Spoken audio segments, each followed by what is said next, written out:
Good morning, kids. In this video, we're going to be talking about writing to your audience and the importance of knowing who your audience is when you write. So to get mastery, this is what you have to do. First, why it's important. Whether you've thought about it or not, you always are writing to somebody. Sometimes you're writing to a generalized group. Sometimes you're writing to your individual peers. In this paper on the Bill of Rights that you're going to be writing, you're writing to individual peers. Okay, sometimes you're writing to an academic audience. Sometimes you're writing for leisure, pleasure. Sometimes your audience has the power to bring about change. That's really important. And sometimes you're just writing to yourself.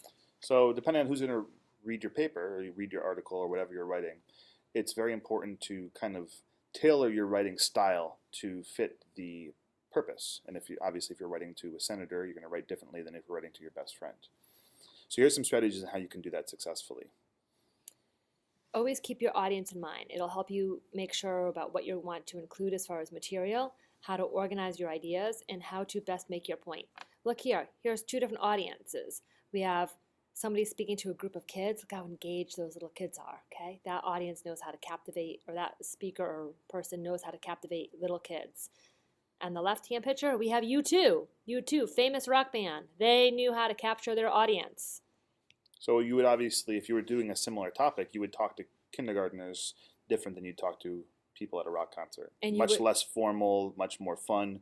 This you'd have to be much lower vocabulary words, make it easier to understand. But you could talk about the same topic. The U2 guy could be talking about the same topic that whoever's talking to those little kids could be talking about, covering the same material. It's just how you present the material. So the first place you can start to think about tailoring your paper to your audience is when you're writing your hook or your introduction, because you want to try and engage the audience in some way, and the hook is the first way you're going to do that.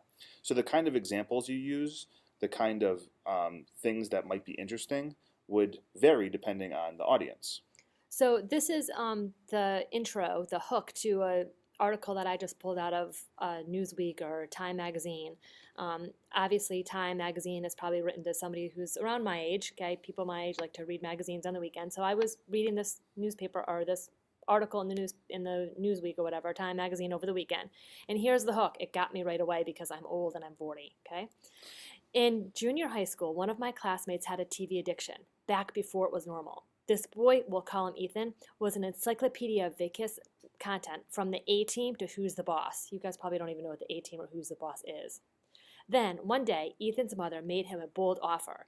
If he could go a full month without watching any TV, she would give him $200. None of us thought he could do it, but Ethan quit TV just like that. His friends offered to let him cheat at their houses on Friday nights, Miami Vice nights. You guys don't even know what Miami Vice is, I'm sure. Ethan said no. 1 month later, Ethan's mom paid him $200. He went out and bought the biggest TV he could find. Okay, that hook totally hooks somebody at my age. I can totally picture Ethan. I remember him sitting in my 5th grade class, a person who's like Ethan, okay? The kid I'm thinking of, his name was Robbie. Totally can picture Robbie, addicted to TV, addicted to the A-Team, Who's the Boss, Miami Vice. Yeah, good shows from back when I was a kid.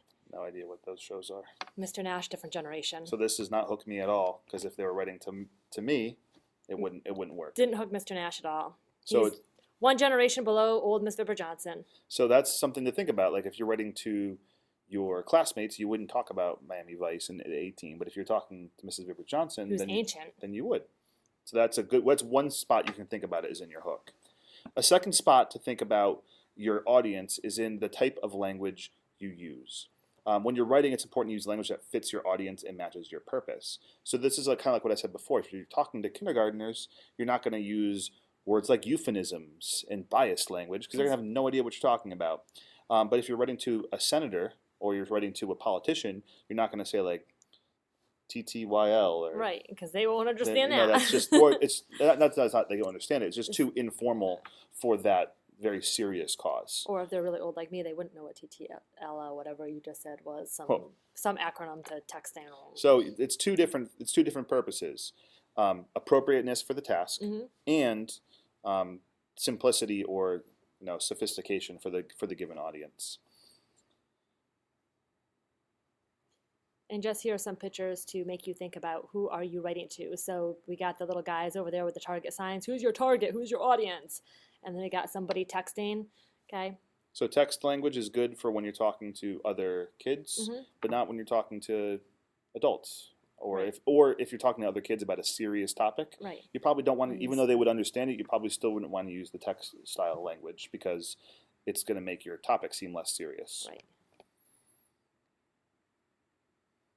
In your conclusion is another great place to reach your audience, okay? So who is your audience? Can you ask your audience to take an appropriate action? If you're writing to a Board of Ed member, or you're writing to a senator, or you're writing to somebody who has the power to make change, are you asking them to take action? Are you appealing to the emotion of your audience? Are you making a personal association to the reader? Are you daring and challenging the reader to dispute your ideas? These are all ways that you can address your particular audience in a way to connect to them in the conclusion also. And that's how you get. So if you picked this category, we want to see when in your paper you're writing for a specific audience. So we want to see that you've made some choices in the types of words you use, the type of hook you used, the type of formal tone of the article that you use would be appropriate for whatever the audience of your paper is. And that's how you get your A+.